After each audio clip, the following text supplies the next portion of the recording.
been around for a while. That's kind of one of the newer hymns. But I love that because it just doesn't focus on God in just one way. All the names. You know, sometimes we think of God as just a guy that says no all the time. God is so much more. Savior, Redeemer, Sustainer, King of Kings. All that is in there. You know, as we go through life, we need all those things. You know, if we just focus on God, He's the one that gets me out of my little scrapes that I'm in. That really diminishes who God is. And I just, you know, so much want us to understand that, you know, God is more than just the guy that we pray to when we get in trouble. Oh, I got caught doing something. That was usually me going on. I always got caught doing whatever. But God is so much more. And this is another song. It's not new, but it's newish, I guess you might say, last 20 years. And wherever we are at, we don't have to fear. There's no reason to fear because He is there with us. He's our healer. He sustains us through all we do. Our God, here we go.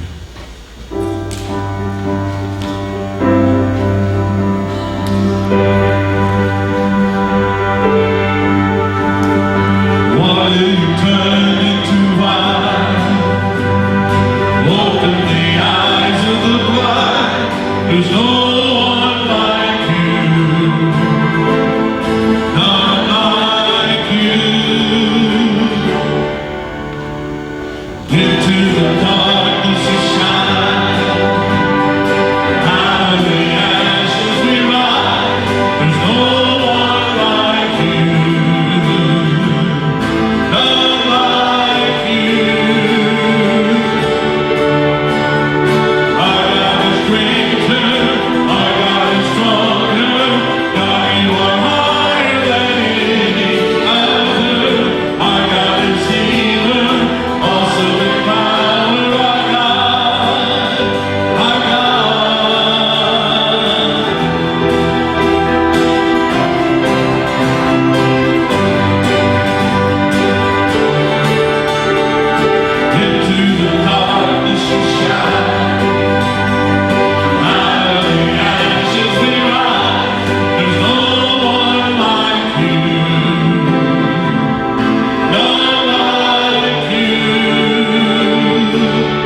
God will bring things to my mind.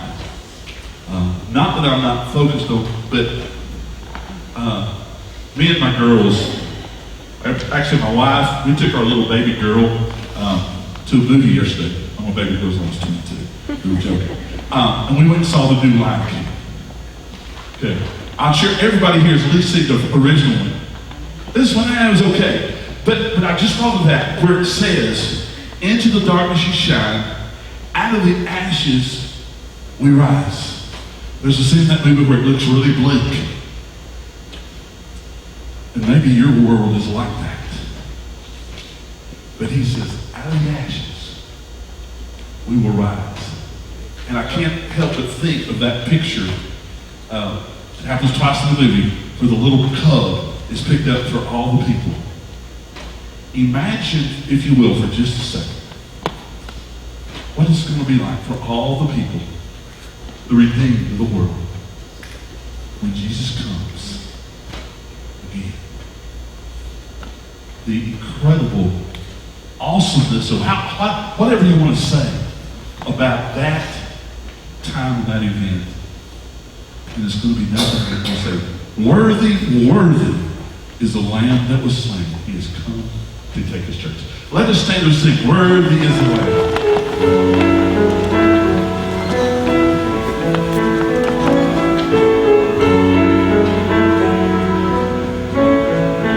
Thank you for the cross, Lord. Thank you for the price you paid. Bearing all my sin and shame, in love you came and gave amazing grace. Thank you for the Son, Lord. Thank you for the death.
Father, we sing here, in your midst, worthy is the Lamb.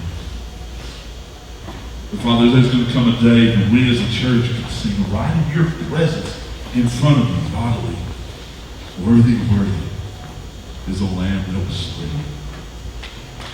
Father, thank you. We understand that time is to come. But Father, when we're living so close, so in the nasty now, let us always say, worthy. And thank you for all that you have done for us.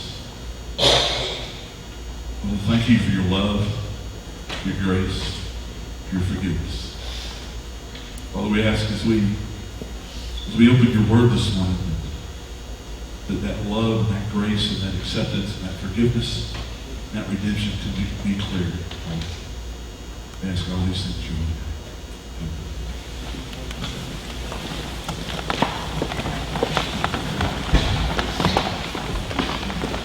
This time of year, we get to the time where, for a lot of us, we probably wouldn't pay that close of attention.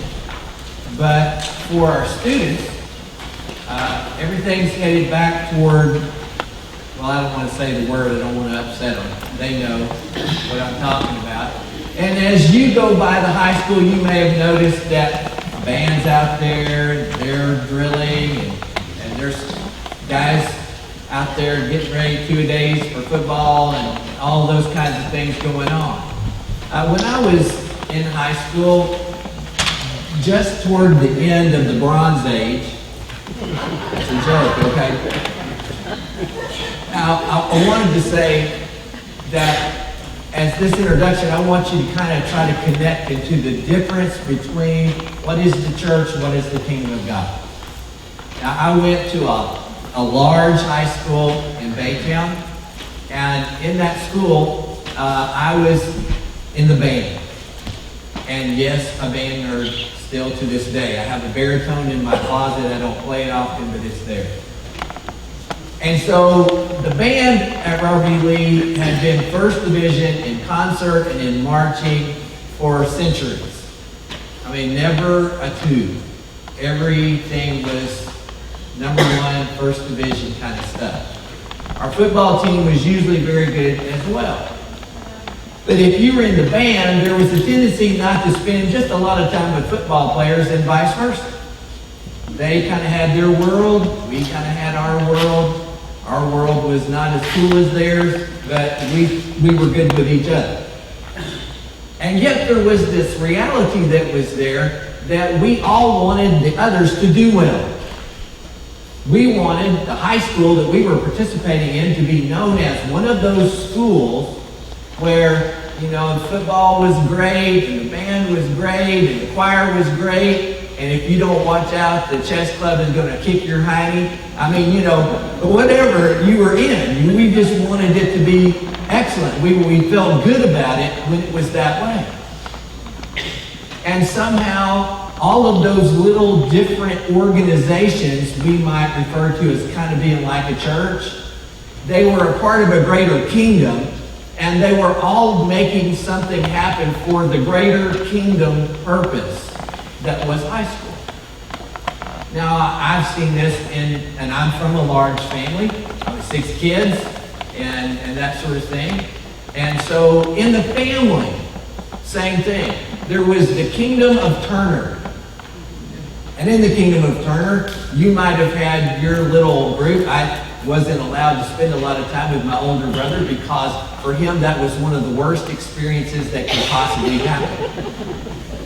And you know, if you're a person that had a sibling that was 5 years younger than you, if they wanted to follow you to the show, if they wanted to, you know, you get it, right?